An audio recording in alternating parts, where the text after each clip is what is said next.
دیکھیے نگراں وزیر اعلیٰ خیبر پختونخوا محمد اعظم خان کی گزشتہ ہفتے کی مصروفیات۔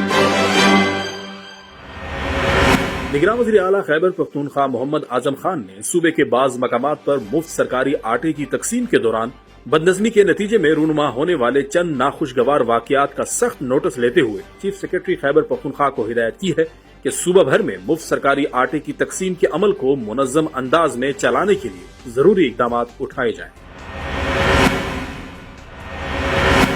نگراں وزیر اعلیٰ خیبر پختونخوا محمد اعظم خان کی خصوصی ہدایات پر صوبے میں مفت سرکاری آٹے کی تقسیم کے عمل کی نگرانی کے لیے انتظامی سیکرٹریوں کو خصوصی ذمہ داریاں تفویض کر دی گئی ہیں۔ اسٹیبلشمنٹ ڈپارٹمنٹ نے اس سلسلے میں باقاعدہ اعلامیہ جاری کر دیا ہے۔ اعلامیہ کے مطابق بعض انتظامی سیکرٹریوں کو ایک اور بعض کو دو اضلاع تفویض کیے گئے ہیں۔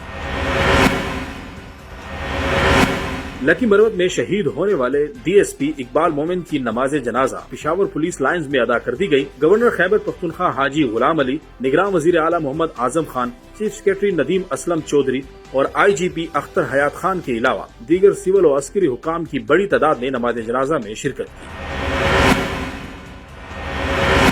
نگراں وزیر اعلیٰ محمد اعظم خان نے شہید ڈی ایس پی اقبال مومن اور دیگر شہداء کے اہل خانہ سے دلی ہمدردی اور تعزیت کا اظہار کرتے ہوئے دعا کی کہ اللہ تعالیٰ شہداء کے درجات بلند کرے اور پسماندگان کو صبر جمیل عطا فرمائے۔ انہوں نے کہا کہ صوبے میں امن و امان کے لیے خیبر پختونخوا پولیس کے افسران اور جوانوں نے لازوال قربانیاں دی ہیں۔